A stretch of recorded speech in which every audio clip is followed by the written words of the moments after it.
Begitu deh. Bapak dibangun istrinya marah, istri dibangun bapaknya, suaminya marah. Padahal untuk sholat. Kemudian tentang bersyukur karena kita meyakini, merasakan, menikmati betapa nikmat Allah tak berhenti bagi kita. Dan mudah-mudahan saya dan kita semua tidak termasuk wa qalilun min ibadiyasy syakur. Sungguh sedikit hambaku yang bisa bersyukur.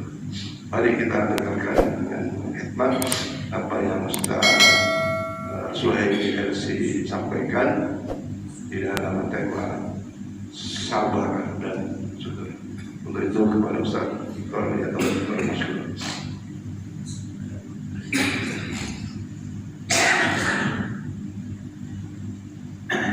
أعوذ بالله من الشيطان الرجيم بسم الله الرحمن الرحيم السلام عليكم ورحمة الله تعالى وبركاته إن الحمد لله نحمده ونستعينه ونستغفره ونستهديه ونعوذ بالله من شرور أنفسنا ومن سيئات أعمالنا من يهده الله فلا مضل له ومن يضلل فلا هادي له أشهد أن لا إله إلا الله وحده لا شريك له وأشهد أن محمدا عبده ورسوله اللهم صل وسلم وبارك عليه وعلى آله وأصحابه ومن تبعهم بإحسان إلى يوم الدين رب اشرح لي صدري ويسر لي أمري واحلل عقدة من لساني يفقهوا قولي لا إله إلا أنت سبحانك إني كنت من الظالمين لا إله إلا أنت سبحانك إني كنت من الظالمين لا إله إلا أنت سبحانك إني كنت من الظالمين Dari kami memuliakan dan kami hormati ayah dan al-Ustaz Farhan Hafizahullah Ta'ala, para jamaah sekalian, Bapak Ibu yang senantiasa istiqomah sabar dalam ketaatan, yang kita sama-sama mendoakan dan berdoa semoga keistiqomahan kita mendekati Allah terus Allah hidupkan, terus Allah kasihkan, terus Allah bimbing kita terus sampai akhir hayat kita. Tiada kata yang pantas keluar dari lisan kita melainkan memuji Allah Subhanahu wa Ta'ala dalam setiap detik kehidupan kita. Kalimat syukur dan alhamdulillah adalah menjadi bagian daripada syukur atas anugerah nikmat yang Allah Subhanahu wa Ta'ala limpahkan kepada kita. Dari setiap kedipan mata kita, langkah kaki kita, kemudian gerak semua tubuh kita, itu adalah nikmat yang sebenarnya banyak yang tidak dirasakan oleh banyak orang. Nikmat yang paling besar sekali adalah nikmat kesehatan, sehingga dengan nikmat sehat ini terus kita bisa beribadah kepada Allah Subhanahu wa Ta'ala.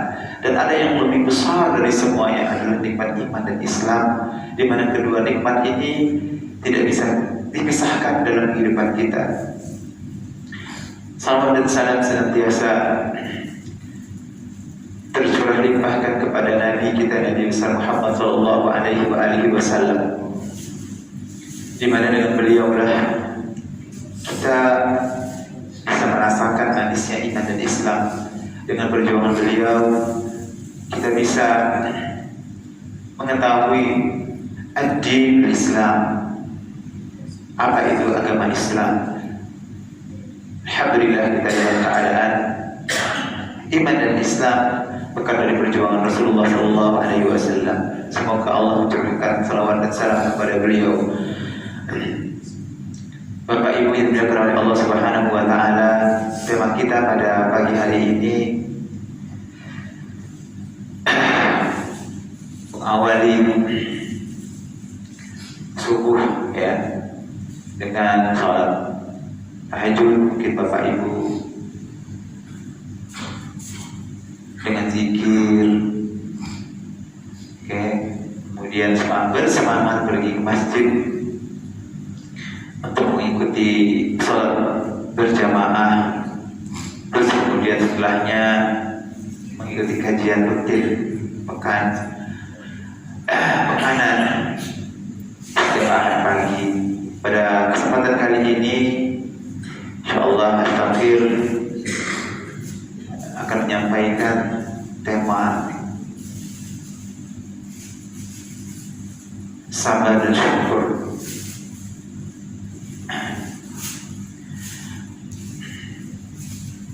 Di dalam Al-Quran banyak ayat Allah Subhanahu wa Ta'ala maksudkan dalam Al-Quran terkait tentang sabar dan syukur. Ayat fenomenal yang sering dibacakan para imam-imam di masjid saat sholat fardu kita di surah Al-Baqarah. Kemudian tentang syukur juga yang selalu diulang-ulang setiap kali kita buat sambutan. Ya, la in syakartum la azidannakum wa la in kafartum inna 'adzabi lasyadid. Kemudian di surah tentang sabar, surah Al-Baqarah ayat 155 sampai 156. A'udzu billahi minasyaitonir rajim. Bismillahirrahmanirrahim. Wa lanabluwannakum bisyai'in minal khawfi wal ju'i wa naqsin minal amwali wal anfusi wath thamarat wa basyiris sabirin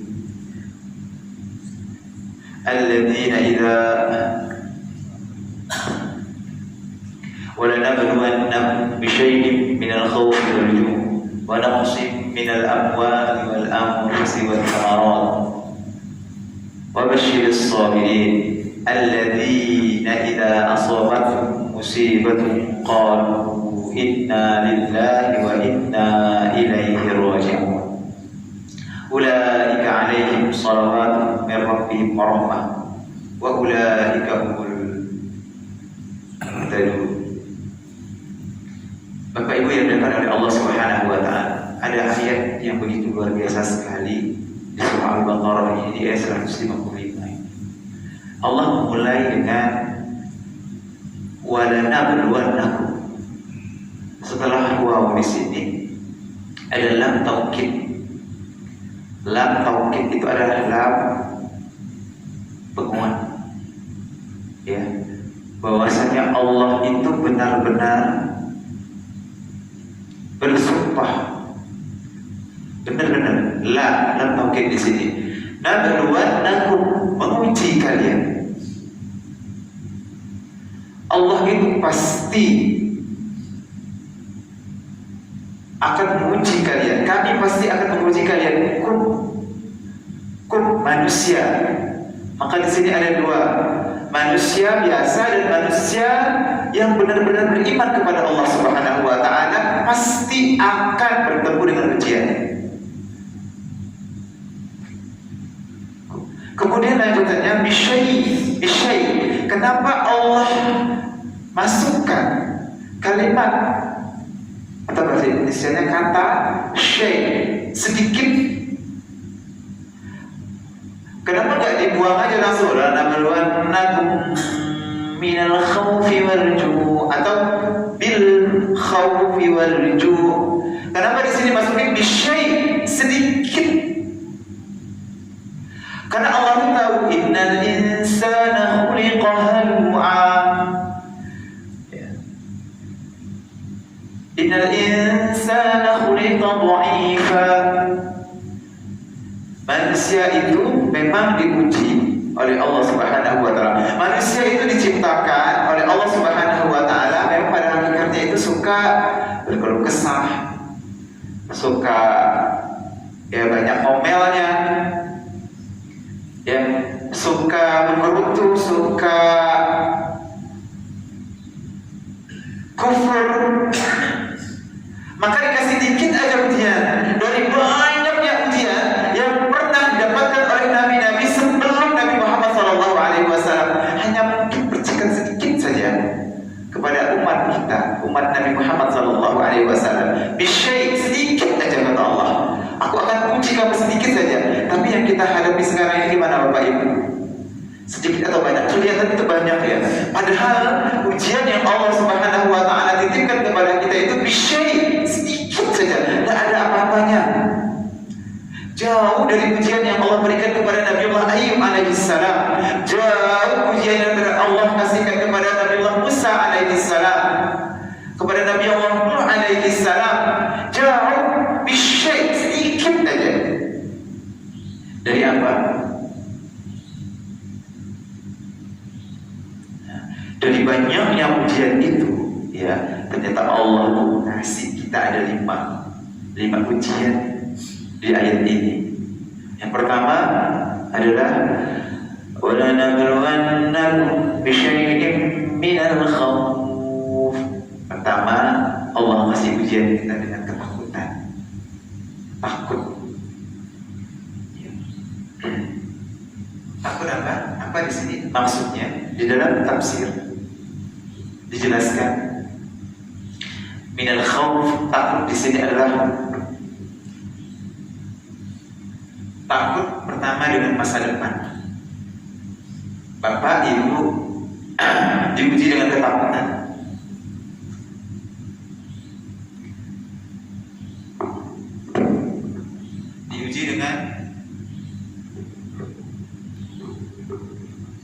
Diuji dengan ketakutan. Pertama, takut apa?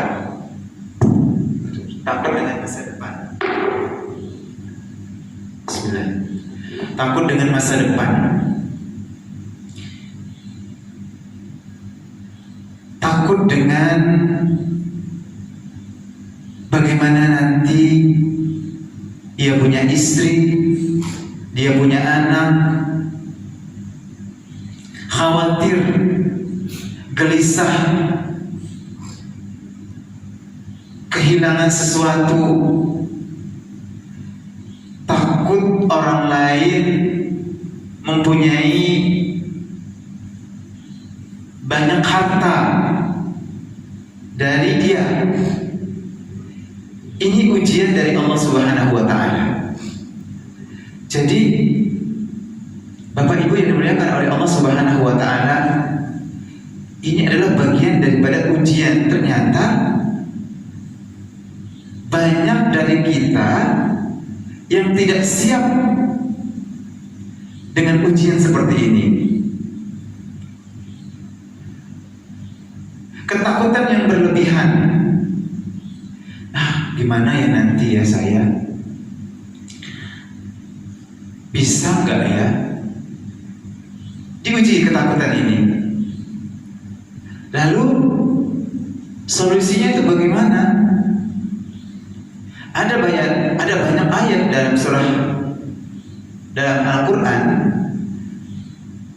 Ketika rasa takut, khawatir, gelisah, kehilangan sesuatu yang kita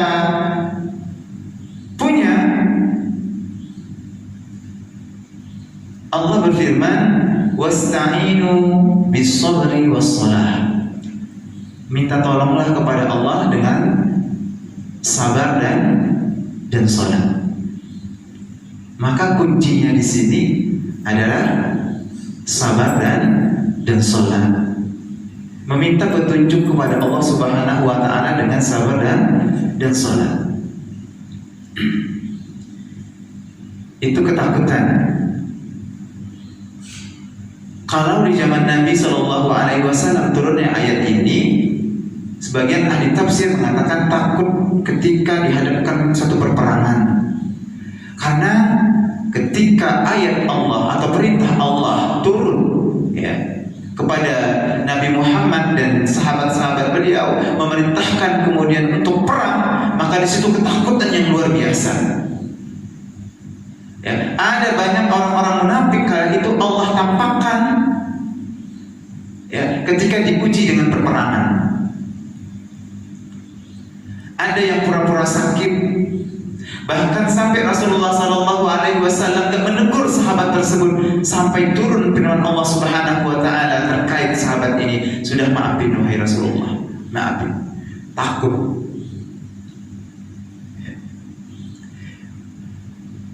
Kemudian selanjutnya Allah Subhanahu wa Ta'ala yang kedua menguji kita minal khaufi wal ju', diuji dengan kelaparan.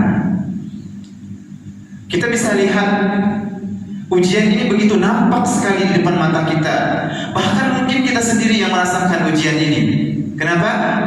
Kita lihat coba. Pertama, ya, hanya karena ingin menyuap sesuap nasi untuk memasukkan ke perut kita, ya, kita rela melakukan sesuatu yang diharamkan oleh Allah Subhanahu wa taala. Hanya karena sesuap nasi, seseorang rela menzolimi orang lain. Hanya karena sesuap nasi, saling sikut, saling jatuh menjatuhkan, saling jahat menjahati. Ada banyak orang yang rela masuk ke nerakanya Allah Subhanahu wa taala hanya karena ingin anaknya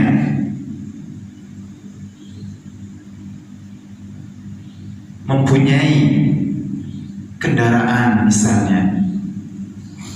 Anaknya bisa makan lebih nyaman.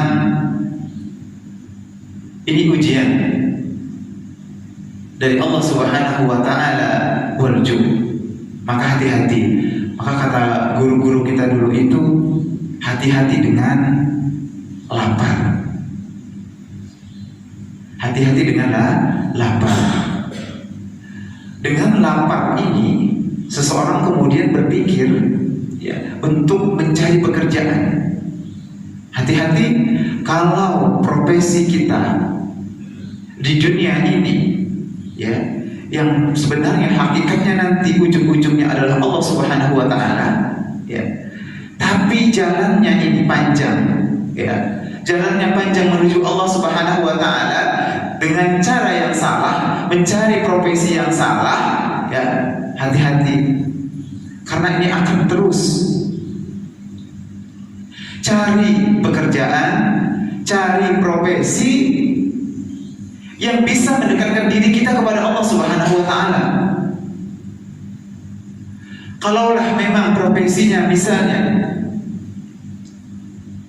sebagai pengacara, maka jadikan profesi tersebut untuk bisa menyelamatkan, membantu saudara-saudara kita yang terzolimi. Jadikan profesi tersebut membuat kita dekat dengan Allah Subhanahu wa taala. Kalaulah profesi kita sebagai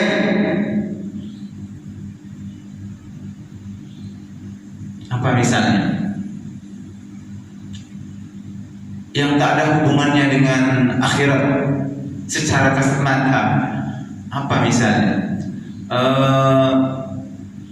profesi apa Ustaz? Misalnya pedagang, ya, pedagang misalnya. Jadilah pedagang yang jujur, ya. Dengan hasilnya tersebut kemudian ia bisa menginfakkan, mensedekahkan, ya, berbagi kepada orang-orang yang tidak mampu. Maka hati-hati memilih pekerjaan, karena perut ini, ya, perut ini selalu mengajak nih, ayo isi aku.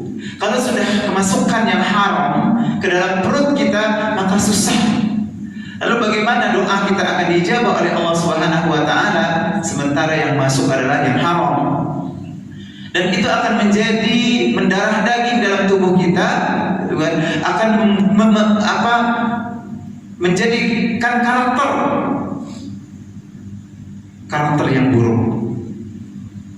Ya, Bapak Ibu dimuliakan oleh Allah Subhanahu wa taala, lapar itu adalah bagian daripada ujian yang Allah Subhanahu wa taala berikan kepada kita. Kita lihat begitu banyak saudara-saudara kita yang karena diuji dengan lapar, kemudian dia meninggalkan agamanya. Betul, ini adanya fakta. Ya, saya bertemu langsung seorang mu'alaf, ya, sudah masuk Islam sekeluarga, kembali lagi ke agama lamanya hanya karena finansial, ya, nggak punya harta. Katanya saya didatangi, katanya pas waktu mu'alaf itu dari waktu itu, ya, dari pemerintahan Al-Bar di tahun 2008, 2007, tidak diperhatikan lagi, hati-hati ya. Waktu saya jadi pembimbing mu'alaf itu, ya, mereka pindah agama karena tidak diperhatikan harta. Jadi hati mereka itu mu'alaf itu masih lembut, masih rapuh. Kalau masih lembut masih rapuh, ya, belum kokoh. Jadi perlu dibimbing dan dibimbing, gitu ya. Karena kala itu mungkin tidak ada pembimbingnya, ya, sehingga rapuh kembali ke agama lamanya karena harta yang gak dikasih bantuan jawabannya, kayak bla bla bla bla. Akhirnya atau sekarang Pak Kardi ya, kalau tidak salah, beliau itu ketua MGP Pak, bukan MGP Pak, apa namanya saya lupa. Beliau yang kemudian mengajak para pejabat pemerintahan untuk kemudian tiap bulan nyumbang gitu ya, tabarru'an, donasi ke muslim pedalaman itu, atau mu'alaf untuk kemudian membantu juga para dai-dai yang menjadi dai di daerah pedalaman waktu itu. Bapak Ibu dimuliakan oleh Allah Subhanahu wa taala, kita harus memang siap dengan ujian-ujian ini, ujian kelaparan, ujian ketakutan. Kemudian yang ketiga, Allah juga menguji kita dengan warju'i wa naqsim minal amwal, minal khawfi wal ju' wa naqsim minal amwal. Kemudian ujian yang ketiga adalah apa? Ujian dengan kekurangan harta. Ini agak-agak mirip dengan kelaparan tadi. Diuji kita dengan harta.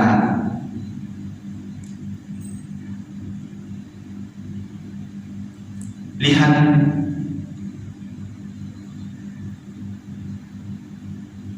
Qarun itu Allah Subhanahu wa taala tenggelamkan. Allah murka, Allah tenggelamkan Qarun berikut dengan harta-hartanya. Ini adalah menjadi cerminan bagi kita terhadap ayat ini, karena Allah akan menguji kita dengan apa? Dengan kekurangan harta. Sama halnya tadi, kalau dia lapar, dia bergerak kemudian mencari harta untuk kemudian mengisi perutnya, maka menjadi perhatian besar bagi kita semua, Bapak Ibu yang dimuliakan oleh Allah Subhanahu wa taala. Sudahkah harta yang kita cari ini dicari dengan jalan yang halal atau dengan jalan yang haram? Atau kita tidak tahu nih langkah kaki kita bergerak ini, ya. Kemudian bekerja, tidak memikirkan, ya, apa dari pekerjaan kita ini halalkah haramkah?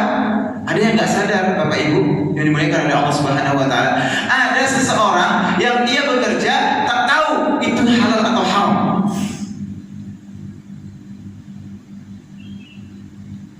Kenapa? Karena takut kekurangan harta.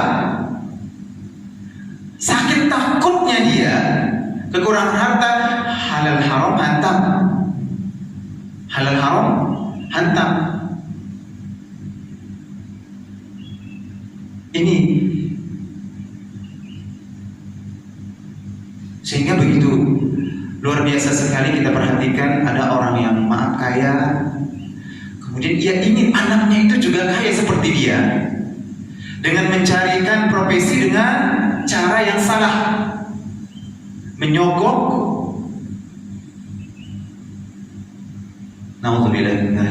Berawal daripada apa? Pendidikan, ya. Berawal dari pendidikan. Ini menjadi fenomena yang sepertinya biasa bagi mereka-mereka yang diuji dengan kekurangan harta. Iya, betul. Sebenarnya banyak yang ikut seleksi, ya, ikut seleksi untuk sekolah ini misalnya, untuk kuliah atau sekolah di instansi ini misalnya. Tapi ada banyak orang yang mempunyai harta karena ia takut kekurangan harta untuk anak-anaknya ini, maka ia menyekolahkan anaknya dengan cara apa? Salah, nyogok. Akhirnya lulus. Awal dari kehancuran dan kemurkaan dari Allah Subhanahu wa taala. sekali, ya sekali. Berikutnya ketagihan lagi pas pekerjaan begitu juga. Akhirnya sampai ke liang lahat. Tidak berkah, hidupnya tidak berkah, dihasilkan dengan cara yang haram. Dia tiap hari. Kenapa banyak orang yang punya banyak harta tapi masih kelihatan kurang? Selalu kurang. Ada orang yang banyak harta juga tapi pelit untuk menginfakkan, menjalankan sedekah, menginfakkan hartanya di jalan Allah Subhanahu wa taala. Ya, ada kemudian kita bandingkan orang yang punya harta itu tidak banyak amat, dikit, biasa tak cukup untuk makan sehari-hari, tapi itu dia terkait sedekah, donasi, kemudian berlomba-lomba di jalan Allah, itu paling rendah, paling depan. Kenapa? Karena begini, bisa jadi harta orang yang banyak itu, ya, kenapa ia pelit? Ya, kenapa selalu kurang aja? Bisa jadi ia mencari harta tersebut bukan dengan jalan yang halal. Jadi dengan jalan yang haram. Jadi keberkahan dari harta tersebut gak ada. Jadi selalu kurang. Selalu kurang. Ya. Tidak pernah puas. Dan tidak hanya untuk dirinya, kemudian menurun ke anak cucunya. Begitu. Ya. Dia ngasih makan anak istrinya dengan jalan yang haram. Kemudian anaknya juga ngasih ke ininya juga karena ikut ayahnya, ikut ibunya. Ya. Ujian Allah menguji kita dengan ujian apa? Kekurangan harta. Ya, maka kita boleh introspeksi diri, ya, melihat profesi saya ini apa ya? Kira-kira bisa mengantarkan kayak saya ke surganya Allah atau enggak? Gitu. Terus kemudian harta yang ada ini sudahkah penuh manfaat dan berkah? Mungkin boleh muhasabah diri dengan harta yang dipunya. Kalau misalnya harta yang dipunya tersebut hanya lalu saja, apakah ini bagian dari tidak berkahnya harta saya? Gitu. Masuk ke rekening gajian tiap bulan, kemudian keluar, tidak berbekas. Begitulah tiap bulannya, ya kan? Begitulah tiap bulannya. Maka kalau di Bank BSI itu setelah kita transfer itu kan kemudian timbul di situ, ya, mau berimpak berapa gitu. Itu bagus banget itu mengingatkan. Kadang-kadang istighfar, astagfirullahaladzim, hari ini saya belum infak. Ya, walaupun berapa lah gitu. Maka ada banyak orang dari teman-teman saya bercerita mengawali subuh dengan sedekah itu ternyata luar biasa ya Ustaz ya. Mengawali subuh dengan bersedekah itu luar biasa di situ. Maka ujian kekurangan harta itu sebenarnya tidak ada. Ya. Itu ada bagi orang-orang yang pelit. Tapi bagi orang-orang yang gemar sedekah itu tuh, maka kamus kekurangan harta itu gak akan ada. Dia selalu akan lebih, meskipun yang dia dapat itu dikit. Maka di sini ada istilah apa namanya? Hubungannya dengan syukur itu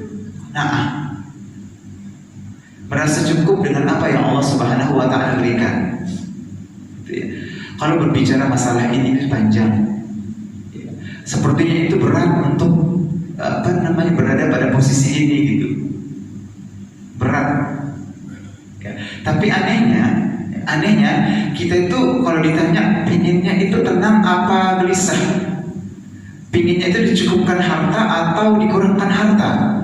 Pasti jawabannya serempak, ingin dicukupkan harta, bahkan ingin dilebihkan. Dengan lebihnya harta tersebut, kemudian kita bisa berinfak, kemudian kita bisa berbagi kepada sesama. Tapi faktanya, ketika ditanya seperti itu, jawabannya iya, tapi aplikasinya enggak. Pelit. Gitu. Maka selama kita pelit, maka selama itu pula kita akan kekurangan harta. Maka tiap hari yang akan dilakukan adalah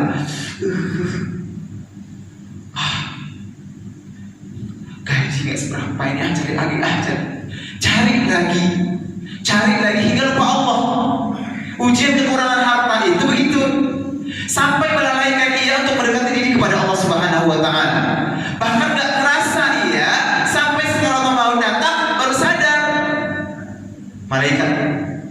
jemput tuh, ya mau jemput, baru sadar. Bahkan ada yang meninggal dalam keadaan memegang uang, nggak bisa, matanya terpejam, ya. Idza balaghatil hulqum, ya, ditarik ulur sama malaikat, itu bingung mau nyambutnya dari mana, gitu kan, ya, susah gitu ya, tak mati-mati, ya, itu aja.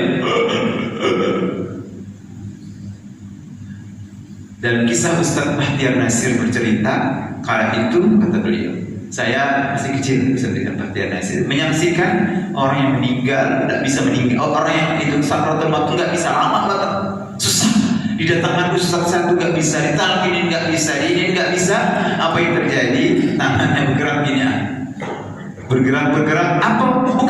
Bukan minta datangkan istrinya, bukan, pulus. Diletakkanlah pulus di tangannya tersebut, digenggam. Inna lillahi wa inna ilaihi raji'un. Man mata ala syai', man asya ala syai' mata alaihi. Barang siapa yang hidupnya seperti itu, matinya juga seperti itu. Hidupnya dengan dunia, fulus. Akhirnya matinya pun harus pegang uang. Bingung. Apa yang nggak bisa? Coba tahqirin, coba yasinin, coba bacakan surat tabarak. Enggak juga. Bergerak, masukin uang, fulus, duit, pegang. Naudzubillah min dzalik. Man mata alaihi bu'itha. Man 'asha 'ala syai'in mata alaihi. Barang siapa yang hidup ya seperti itu, maka matinya juga seperti itu. Maka ujian kekurangan harta itu yang sangat luar biasa sekali, yang nantinya akan mengantarkan kita pada husnul khotimah atau su'ul khotimah. Hati-hati Bapak Ibu yang dimuliakan oleh Allah Subhanahu wa taala. Ya. Apalagi nanti kalau misalnya diberikan oleh Allah harta lebih, kemudian dia meninggal dan dia tinggalkan dalam keadaan hartanya itu haram, berlanjut dosanya itu, siksanya berlanjut itu. Maka hati-hati itu, muhasabah itu tidak hanya muhasabah ibadah aja, harta juga harus dimuhasabahin. Ya Allah, kira-kira hari ini gitu ya, sulim waktu gak ya saya? Memalsukan tanda tangan gak ya saya? Fingerprintnya gimana gitu ya? Harusnya datang jam 7, datang jam 9 gitu, terus itu korupsi. Itu mempengaruhi daripada harta tersebut. Wala'iyadzubillah. Ini harta-harta seperti ini perlu dimuhasabah tiap hari ya. Sebelum tidur, muhasabah harta, hitung-hitung. Oh ini duit, ini duit saya sekian puluh juta. Tapi hari ini kayaknya saya belum sedekah. Sedekah 5.000 misalnya. 5.000 pun hitung-hitungan. Dan kalau transfer itu kan kemudian setelahnya itu muncul tuh kan, infak ada 5.000, ada 1.000, ini mikir enggak lewat besok muncul lagi, muncul terus nih, akhirnya yang paling ya apa 1.000 infaknya 1.000. Oke, nggak apa-apa, yang penting infak, latihan setiap hari begitu, muhasabah harta. Ya Bapak Ibu ya, muhasabah harta. Oh ya Allah, kalau saya mati besok, Bapak Ibu yang dimuliakan oleh Allah Subhanahu wa taala, ujian kekurangan harta itu yang Allah Subhanahu wa taala kasihkan ke kita, itu sebenarnya jadi momentum kita nih untuk muhasabah. Dari harta yang kita punya ini, sudahkah malam-malam yang kita hitung-hitung, di mana untuk anak kita, di mana untuk orang yang tidak mampu, di mana untuk ini dan itu, dan sudahkah semua yang kita punya ini nih halal? Sudah halalkah? Kalau misalnya haram, maka dibersihkan. Bapak Ibu yang dimuliakan oleh Allah Subhanahu wa taala, Allah menguji kita dengan harta. Jangan sampai di akhir hayat kita nggak bisa meninggal karena ya gemar ya mengumpulkan harta dan jauh dari Allah Subhanahu wa taala. Matinya nggak bisa kecuali hanya ditemani dengan fulus. Alhamdulillah tidak. Kemudian selanjutnya Allah juga menguji kita naqsin minal amwal wal anfus. Diuji dengan jiwa. Ya, diuji dengan jiwa. Ada yang diuji dengan jiwa kematian, ada yang datang, ada yang pergi. Diuji ya, diuji punya anak istri, diuji. Kadang ujian terberat para nabi, bukan kadang Bapak Ibu, ujian terberat para nabi terdahulu siapa? Orang-orang terdekat. Fir'aun, ujian terdekat, ujian yang paling berat dia siapa? Istrinya. Nabi Nuh alaihi salam, ujian terberat siapa? Anaknya. Para nabi-nabi terdahulu, ya, ujian terberat mereka itu bahkan orang-orang terdekat. Nabi Yusuf alaihi salam juga terdekat adalah kakaknya. Nabi Muhammad sallallahu alaihi wasallam, ujian terberat beliau adalah orang dekat beliau, siapa? Paman-paman beliau. Maka hati-hati. Allah akan menguji anak-anak kita. Allah menguji istri-istri kita. Allah menguji suami-suami kita. Ya, makanya tadi ya, ketika kita ini sayang banget sama istri kita, sayang banget sama suami kita, maka hati-hati, di situ akan muncul ujian. Saking sayang dengan istri, rela mencarikan ya sesuap nasi dengan jalan yang haram. Saking sayangnya, di ujian naqsin minal amwal dan kelaparan masuk di situ. Ketakutan juga sama masuk. Takut nanti keluarganya nggak gimana gitu, nggak punya rumah. Kita kerjain yuk cari harta yang haram. Hati-hati, karena ujian sebenarnya ya, belajar daripada para nabi-nabi terdahulu, terberat kita adalah ujian orang-orang yang dekat dengan kita, anak-anak kita, istri-istri gitu ya. Salah satunya ujian tadi itu mungkin ya, ujian dalam beribadah, susah istiqomahnya ya, susah mengingatkan anak, suami, anak, istri untuk beribadah dan dekat kepada Allah Subhanahu wa taala. Itu adalah ujian yang paling berat menurut saya. Kadang orang itu ya berani dan mampu mengingatkan orang lain, tapi sementara keluarga dekat dia, anak istrinya itu nggak pernah dia ingatkan dan nggak berani.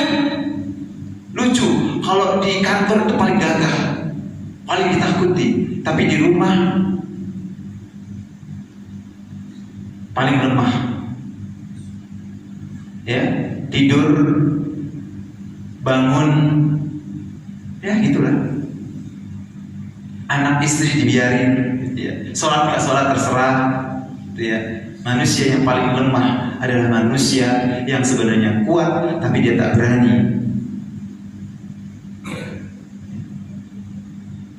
Kemudian selanjutnya, wa naqsin minal amwal wal anfus wat thamarat. Nah, thamarat di sini ini buah-buahan, ya. Allah uji ya dengan buah-buahan. Jadi Imam Asy-Syafi'i rahimahullahu taala, beliau menjelaskan al-thamarat di sini adalah maksudnya adalah anak keturunan. Ya, anak-anak yang dikasih oleh Allah Subhanahu wa taala, anak-anak yang sehat, kemudian diuji dengan meninggal anaknya. Ya, maka ini adalah ujian juga. Ya, jadi 5 ujian ini yang akan hampiri kita, Bapak Ibu yang dimuliakan oleh Allah Subhanahu wa taala. Maka di mana kemudian kaitannya dengan syukur?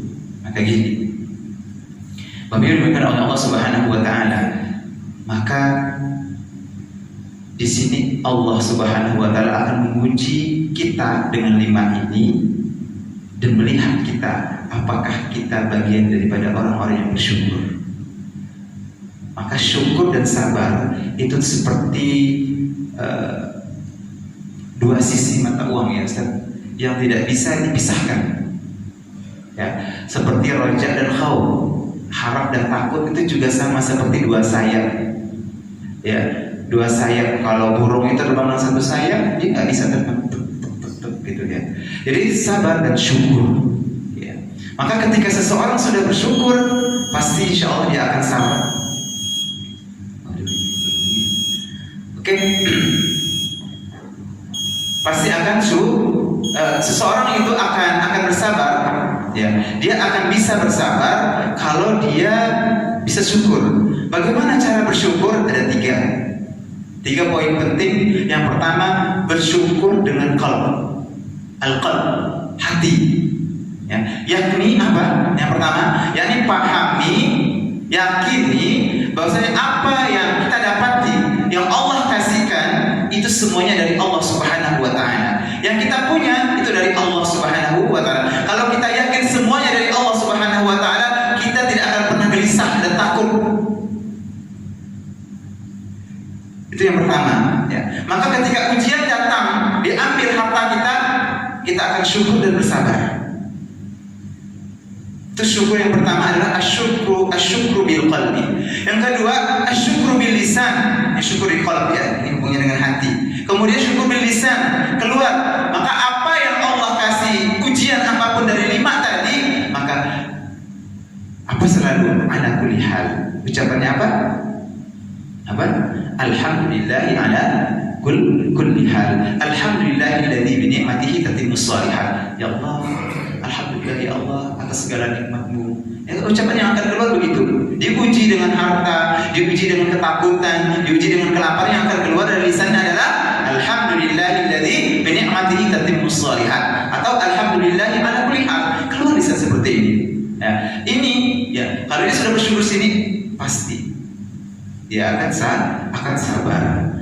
Tapi kalau ujian-ujian datang itu, dia tidak akan bisa bersabar. Karena apa? Karena dia tidak bersyukur. Kemudian syukur yang kita ringkas, ya. Syukur yang ketiga adalah syukur dengan perbuatan. Kemudian beribadah kepada Allah, ya kan? Harta yang diberikan oleh Allah Subhanahu wa Ta'ala, kemudian dia infakkan, dia jalankan, kemudian dia berbagi dengan harta tersebut. Bapak Ibu diberikan oleh Allah Subhanahu wa Ta'ala. Ini saya ringkas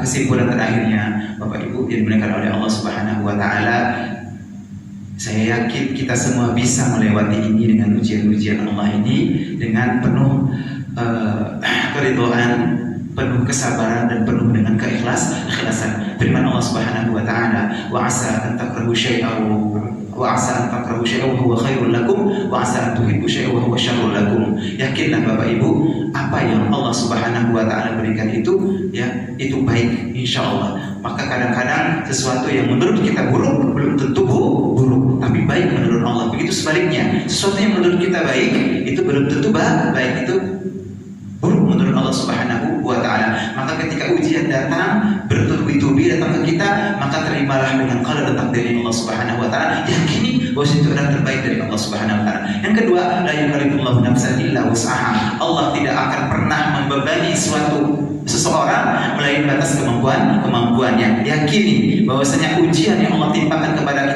kita pasti bisa melewatinya. La yukallifullahu nafsan illa wus'aha. Pasti bisa. Ada pundak kita ini yang bisa memikul beban-beban tersebut. Yakini. Yang ketiga, fa inna ma'al usri yusra, inna ma'al usri yusra. Maka sesungguhnya bersama dengan kesulitan tersebut ada kemudahan. Kemudian Allah ulangi lagi, fa inna ma'al usri yusra. Dan benar, setelah kesulitan tersebut ada kemudahan. 3 poin ini akan menguatkan kita ketika ujian datang kepada kita. Wallahu a'lam bishawab. Baik, terima kasih penjelasan uraian tentang sabar dan syukur. Dan jamaah sekalian, kita garis bawahi lagi, begitulah Allah selalu menguji kepada kita dari bentuk-bentuk ujian yang disampaikan Ustaz kita dari surat Al-Baqarah tadi. Kuncinya di awal tadi, walana perlu aku bisyai'in sedikit sebenarnya, ya. Orang sakit, tinggi sakit, banyak sakitnya apa banyak sehatnya? Pasti banyak sehatnya. Kemudian diuji tentang harta, masih banyak yang kita keluarkan untuk infak, sedekah, atau masih banyak yang kita simpan, kita pakai, kita gunakan. Sedikit ujian itu sedikit. Maka karena itu, mudah-mudahan kita diberi kekuatan untuk bisa menyikapi berbagai ujian itu dengan kesabaran dan kesyukuran, dan ternyata ada alasan yang nanti akan ditolak oleh Allah. Hujah kita ditolak oleh Allah karena alasan ujian tadi. Misalnya, kenapa nggak sholat? Sakit ya Allah, sakit nggak sholat. Bukankah Nabi Ayub udah sakit? Nah kan, ya Allah susah sholat, waktunya habis untuk ngurus harta. Bukankah Nabi Sulaiman lebih kaya? Misalnya gitu ya, betul kan? Seperti itu. Jadi mari kita sikapi berbagai kehidupan ujian itu dengan sabar dan syukur, dengan tetap menjalankan perintah-perintah Allah, menjalani. Saya kira demikian. Waktu sudah tiba, maka kita akhiri dengan doa dan keberkahan ilmu menyertai kita, dan untuk itu Ustaz mohon berdoa untuk kita semua, dan saya akhiri. Wassalamualaikum warahmatullahi wabarakatuh. Sama-sama kita berdoa kepada Allah Subhanahu wa taala. A'udzubillahi minasyaitonir rajim. Bismillahirrahmanirrahim. Alhamdulillahirabbil alamin. Wassalatu wassalamu ala asyrafil anbiya'i wal mursalin wa ala alihi wa sahbihi ajma'in. Allahumma inna hadzal du'a wa min ijabah wa hadha al-juhd wa 'alayka taqul la ilaha illa anta subhanaka inna kunna minadh dhalimin. La ilaha illa anta subhanaka inna kunna minadh dhalimin. La ilaha illa anta subhanaka inna kunna minadh dhalimin. Rabbana zalamna anfusana wa in lam taghfir lana wa tarhamna lanakunanna minal khasirin. Allahumma ij'al jam'ana hadha jam'an marhuma wa tafarruqana min ba'dihi tafarruqan ma'suma. Allahumma sallimna wa sallim dinana wa sallim imanana wa sallim tawhidana wa sallim ulumana wa sallim ma'rifatana wa sallim ikhwanana mujahidin fi Palestin wa sallim ikhwanana mujahidin fi Palestin wa sallim ikhwanana mujahidin fi Palestin wa sallim aba'ana wa ummahatina wa sallim abna'ana wa banatina wa sallimna wa sallim ikhwanana من المسلمين والمسلمات والمؤمنين والمؤمنات وسلمنا من آفات الدنيا ومن فتنة الآخرة ربنا ومن فتنة الدجال ربنا هب لنا من أزواجنا وذرياتنا قرة أعين واجعلنا للمتقين إماما. اللهم آت أنفسنا تقواها وزكها وأنت خير من زكاها. اللهم لا سهل إلا ما جعلته سهلا وأنت تجعل الحزن إذا شئت سهلا. اللهم اغفر لنا ذنوبنا ولوالدينا وارحمهم كما ربونا صغارا. ففهمناها سليمان وكلا آتينا حكما وعلما وسخرنا مع داود الجبال يسبحن والطير وكنا فاعلين. يا حي يا قيوم يا حي يا قيوم يا حي يا قيوم برحمتك اغثنا. ربنا آتنا من لدنك رحمة وهيئ لنا من أمرنا رشدا. ربنا زدنا علما وارزقنا فهما برحمتك يا أرحم الراحمين. اللهم علمنا اللهم لا علم لنا إلا ما علمتنا وأنت علام الغيوب. ربنا إنك من تدخل النار فقد أخزيته وما للظالمين من أنصار. ربنا آتنا في الدنيا حسنة وفي الآخرة حسنة وقنا عذاب النار. نوابي سبحانك اللهم وتحياتهم فيها سلام آخر دعواهم الحمد لله رب العالمين. اللهم صل على سيدنا محمد.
Ya.